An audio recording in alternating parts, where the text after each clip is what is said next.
On a cold, rainy night, an old carpenter worked alone in his shop when suddenly a desperate knock echoed. Outside, a drenched teenage boy stood begging for work to save his ailing grandmother. Touched by the boy's devotion, the carpenter opened the door and chose to teach him his craft. Little did he know that years later that same boy would become successful and return determined to repay the kindness that once carved his future.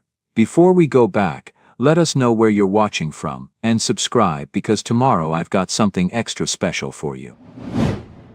Tyler Bennett had been standing outside Samuel Carter's workshop for 20 minutes before he finally admitted to himself that he wasn't waiting for the rain to stop, he was stalling. Water ran down the back of his neck in cold rivulets that made him shiver despite the warmth of late October. His sneakers, the only pair he owned, already held together with duct tape and desperation, were soaked through. He could feel dampness creeping up his jeans, turning the cheap denim heavy and uncomfortable. Through the tall windows he watched the old man work. Samuel Carter moved like someone who'd been doing the same motions for 40 years, each gesture economical and certain. Sawdust floated in the light from the overhead fixtures, golden and slow like snow in some warmer, kinder world. Tyler had walked past this building twice a day for 3 months, morning and evening, heading to and from the bus stop that carried him to his shifts at Morrison's warehouse.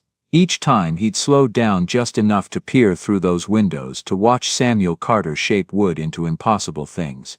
Each time he told himself, tomorrow I'll knock, tomorrow I'll find the words. But his grandmother had fallen last night.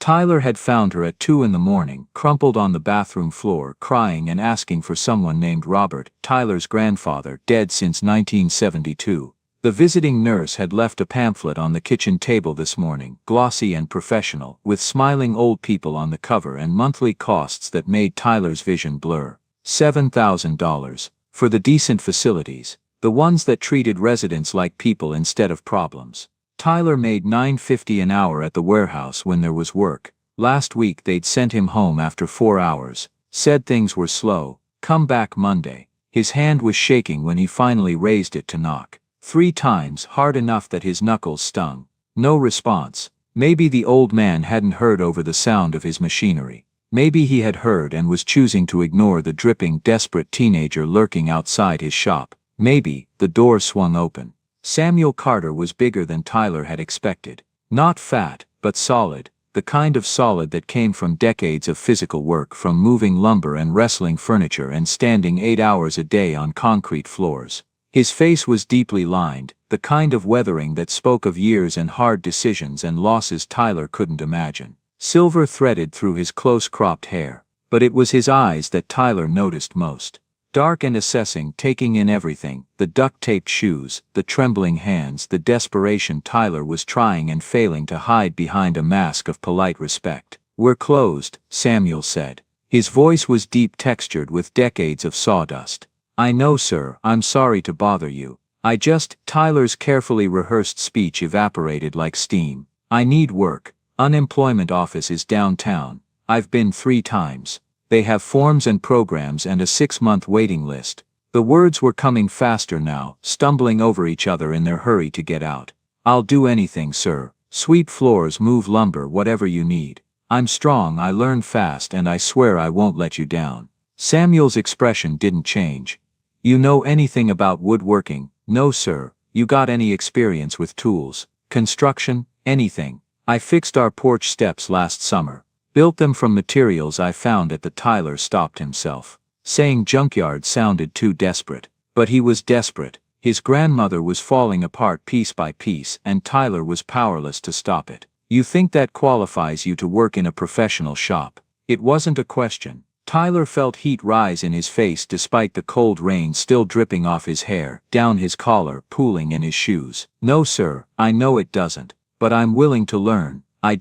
He swallowed hard. "I just need a chance. Everybody needs a chance." Samuel started to close the door. Tyler put his hand against the wood, not pushing, just touching, keeping it from shutting completely. The oak was warm and solid under his palm. "Please." Something in that word made Samuel pause. "Please what?" And Tyler found the truth spilling out. "My grandmother raised me after my parents died. She was 54, could have been retired by now if she hadn't taken in an 8-year-old. She never complained, never made me feel like a burden. Now she's got dementia and I can't even afford to keep her comfortable while He couldn't finish. Samuel's face remained impassive. How old are you? 18. Just 18. 2 months. Finish high school. Last June. What happened to the parents? Car accident when I was 8. Drunk driver. Tyler said it flat, emotionless. Samuel studied him in silence that stretched so long Tyler started to believe this was rejection, just delivered slowly. You're soaking wet, Samuel said finally. Yes sir. Come inside before you catch pneumonia. The workshop interior made Tyler's breath catch. It was warm heat from baseboards and the friction of work. The air smelled like wood and oil and something else he couldn't name. Clean purpose maybe. Tools lined every wall in precise arrangements. In scheme purpose maybe. Tools lined every wall in precise arrangements. Workbenches ran the length of the space. But it was the furniture that stopped Tyler cold. A dining table with joints so seamless they looked impossible. A bookshelf that curved in ways that defied geometry. A rocking chair near the window, its runners worn smooth by use. You made all this? Tyler asked. That's what I do. Samuel grabbed a shop towel and tossed it to him. Dry off. Tyler rubbed the towel over his face and hair. His clothes were hopeless, plastered to his skin, dripping onto the concrete. Tell me about your grandmother, Samuel said. So Tyler told him about Dorothy Bennett, 76 now, who'd worked at the library for 32 years, who was sharp as ever some days, other days convinced Tyler was her husband or her father or a stranger. You taking care of her by yourself? Samuel asked. Yes sir, no other family. Nobody. What about a nursing home? Tyler's jaw tightened. The good ones cost $7,000 a month. I make $9.50 an hour when there's work. You do that math. What about the bad ones? I won't put her in a place like that. Tyler's voice came out sharper than intended. Sorry, I just know. Samuel walked to a workbench and picked up a piece of wood, pale and smooth, maybe a foot long. He held it up to the light. You see this? Maple, good wood, but it's got damage. See this dark streak? Fungal infection. Most woodworkers would throw it away. He set it down and picked up another piece, darker and irregular. Walnut. Beautiful color. But look at these defects, knots, inclusions, grain reversals. Samuel placed both pieces side by side. Here's what 40 years has taught me. Sometimes the flaws make it beautiful. Sometimes you work with the damage instead of against it, and you end up with something stronger than perfect wood ever could be. Tyler waited, not sure where this was going. You're standing here telling me you've got no experience, you're barely keeping it together. Any sensible businessman would see you as a bad investment. Something in Tyler's chest went cold. But I'm not interested in being sensible, Samuel continued. I'm interested in what people can become when someone gives them tools and refuses to give up on them. Tyler's breath caught. Show up tomorrow morning at 6. We'll do a 2-week trial. No pay. This is me seeing if you can handle it, and you seeing if you want it. You're late, you're lazy, or you lie to me even once, you're done. After 2 weeks, if it works, I'll bring you on as an apprentice. Deal. Tyler wanted to say something eloquent. Instead, his voice came out rough. Thank you. Don't thank me yet. You don't know what you're signing up for. Samuel walked to the door and opened it. Now get out of here before you flood my floor. And Bennett. Tyler turned back. Get some sleep tonight. You're going to need it. Outside, the rain had stopped. Stars were visible for the first time in weeks. Tyler walked home on legs that felt disconnected, his soaked shoes squelching, and for the first time in 6 months he felt hope. His grandmother was asleep when he got home. Tyler stood in her doorway watching her breathe. I got a chance, Gran, he whispered. A real one. With Samuel Carter. Dorothy didn't stir, but Tyler needed to say it anyway. What he didn't know, what he wouldn't discover for years, was that Samuel stood at his workshop window long after Tyler disappeared, wrestling with the decision he just made. Taking on an apprentice wasn't simple. It meant responsibility, risk, the possibility of investing time and energy in someone who might quit after a week, or steal tools, or simply not have what it took. Samuel had seen it happen before, but he'd also seen something in Tyler's eyes. The same desperate hunger he'd seen in a mirror 40 years ago, standing outside James Wilson's furniture shop in Birmingham, with nothing to offer but need and determination. James had taken a chance on him. A white furniture maker hiring a young black man in 1983 Birmingham, when such things still raised eyebrows and cost customers. James had given Samuel not just skills but a way to see himself as someone capable of creating beauty. And James had made Samuel promise something. When you're established, when you've built something solid, pass it forward. Find someone who needs what you needed. Give them what I gave you. Samuel had kept that promise over the years. 7 apprentices before Tyler, each one someone others had overlooked or dismissed. A single mother who became one of the best Finnish carpenters in Pennsylvania. A kid with a juvenile record who now taught vocational arts. A veteran with PTSD who found peace in the patient repetition of hand tools. Not all of them had worked out. 2 had quit within months. 1 had stolen equipment and disappeared. But the ones who'd stayed, who'd learned not just craft but character, they'd made every disappointment worth it. Samuel didn't know yet if Tyler would be one of the successes or failures, but he knew he had to try. Because that's what James had taught him. You don't help people because you're certain they'll succeed. You help them because everyone deserves a chance to discover what they're capable of becoming. He turned off the lights and locked up, already planning tomorrow's first lesson. The boy would show up.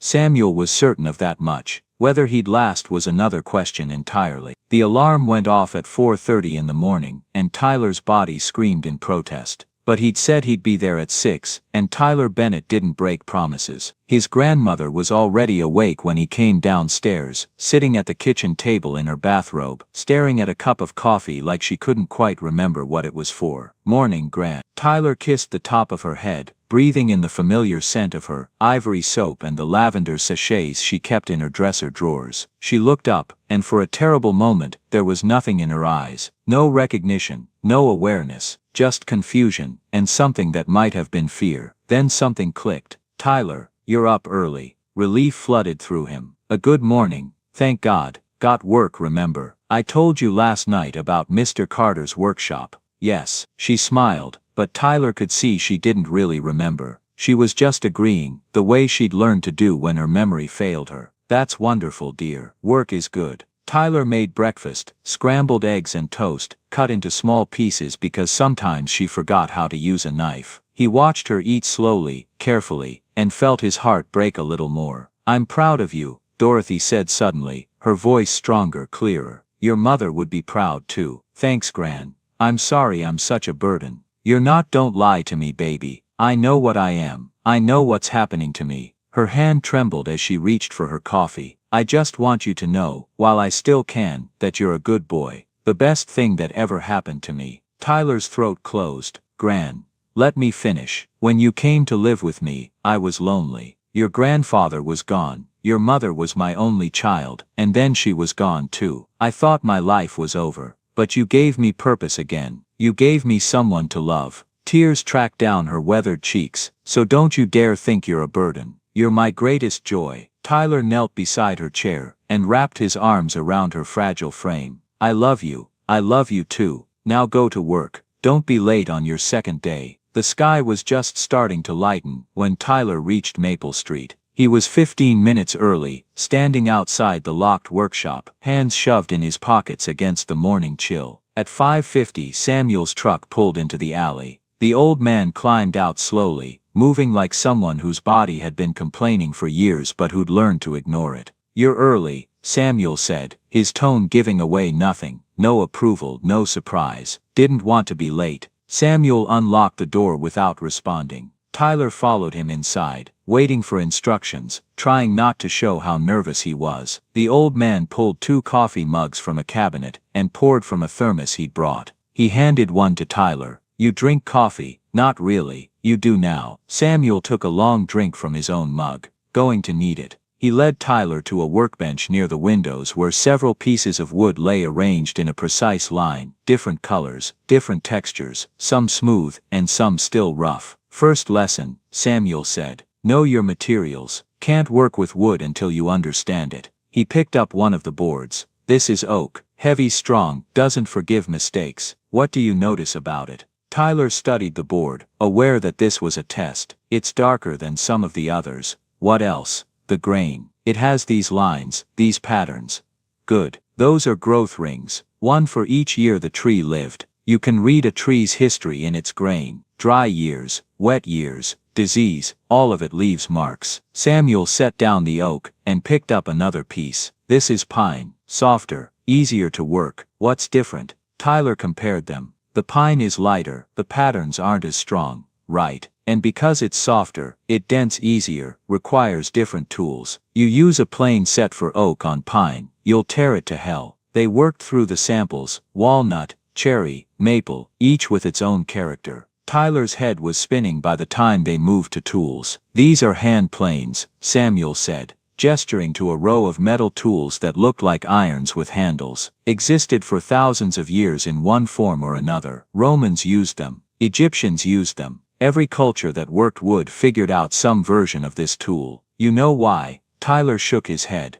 Because no matter how careful you cut, the surface is never smooth enough. The plane takes off thin layers until it's perfect. Watch. Samuel clamped a board in a vise and ran the plane down its length. Translucent curls of wood peeled away, drifting to the floor like snow. The sound was soft, almost musical, a whisper of blade against grain. Your turn. The plane was heavier than Tyler expected. Awkward in his untrained hands, he positioned it the way Samuel had and pushed. Nothing happened. Too timid. Blades not even touching. You've got to commit. Tyler pressed harder and pushed again. The plane caught, jerked violently, and gouged a chunk out of the board instead of shaving it smooth. Not like that. Samuel's hands covered Tyler's, adjusting his grip, his angle, his pressure. His skin was warm and rough with calluses. Feel it. The wood tells you when you're right, resists when you're wrong, flows when you're aligned. They worked like that for an hour, Samuel's hands over Tyler's, guiding, correcting, until gradually Tyler began to feel what the old man meant. The way the plane wanted to move when everything aligned, the satisfaction of watching a rough surface become glass smooth.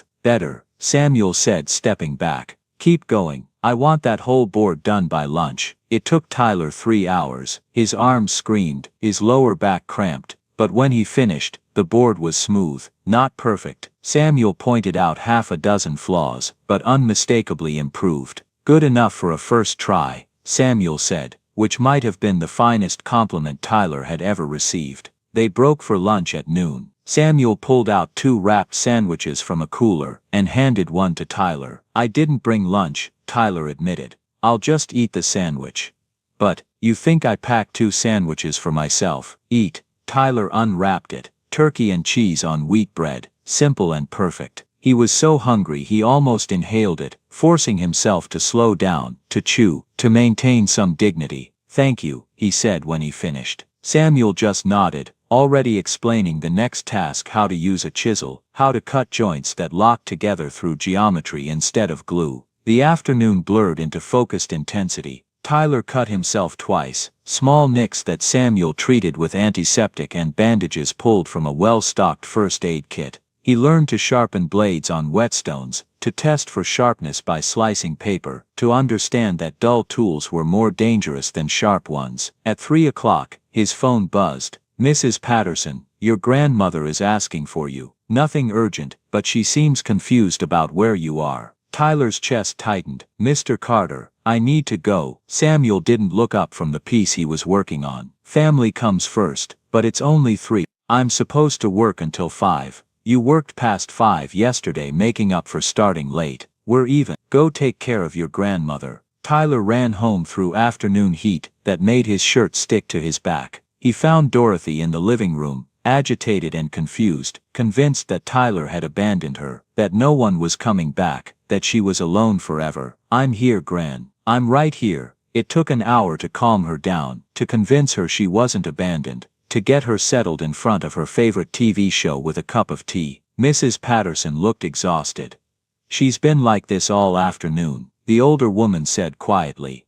I'm sorry, Tyler. I tried everything. It's not your fault. Tyler walked Mrs. Patterson to the door, thanking her, knowing she was paid nearly nothing for the patience it took to care for someone slipping away by degrees. After she left, Tyler sat beside his grandmother, holding her hand while she dozed. What he didn't know, what he wouldn't discover for years, was that Samuel had called the nursing agency that evening, arranging for additional hours of care, paid anonymously from his own account. Just 2 hours extra per week, enough to give Mrs. Patterson backup when Dorothy had her difficult days. The next morning, Tyler arrived at 5:50 again. Every muscle ached from yesterday's work. 8 hours of moving lumber, lifting, carrying, stacking, following Samuel's terse instructions, while the old man watched with those assessing eyes. Tyler's hands were covered in tiny cuts and splinters he'd been too focused to notice acquiring. His shoulders burned, even his feet hurt, and the morning after that, and the one after that,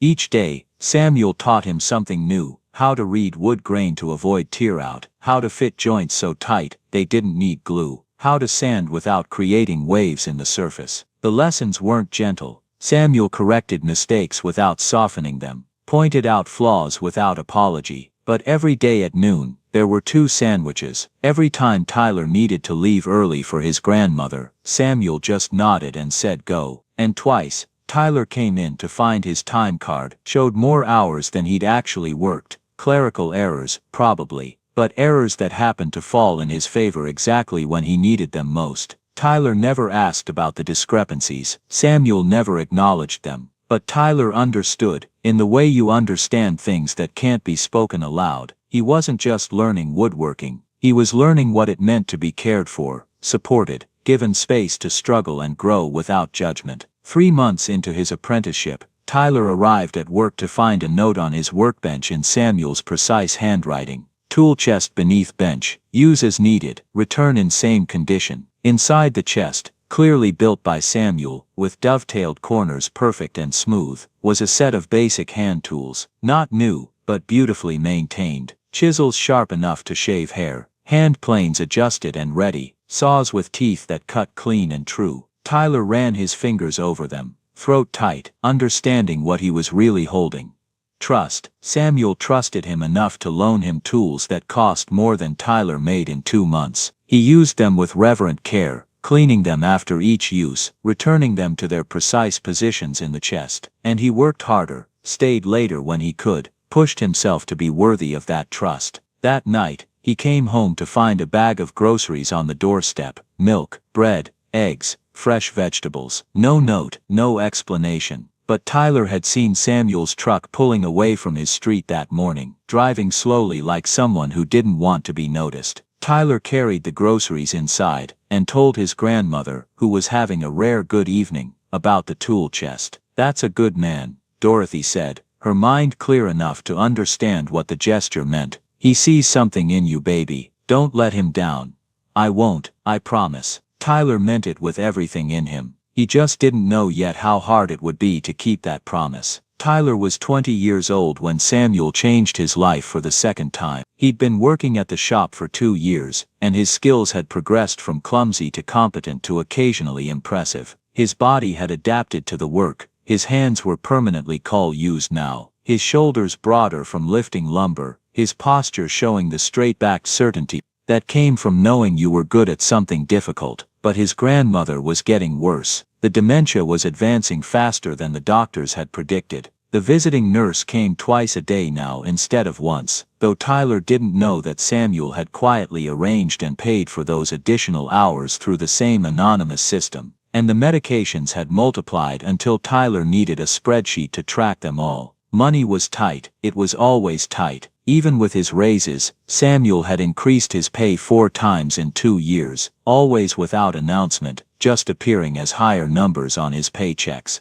Tyler was barely keeping up with the medical bills. They were closing up shop on a Thursday evening in March when Samuel said, "You ever think about college?" Tyler paused mid-sweep. "Can't afford it." "That's not what I asked." "No point thinking about impossible things." Samuel leaned against his workbench, arms crossed. He'd aged in the 2 years. Tyler had known him, moved a little slower, needed reading glasses more often, took longer to warm up in the mornings, but his gaze was still sharp, still seeing past Tyler's defenses to the truth underneath. Community college, 40 minutes from here, has a good engineering program: mechanical engineering, materials science, industrial design. You'd be studying the theory behind what we do here, understanding why joints hold, how stress distributes, what makes a design strong versus what just looks strong. "Samuel, I appreciate. I'll cover tuition." Tyler froze. "You can't do that," he said, shaking his head. "You've already done enough."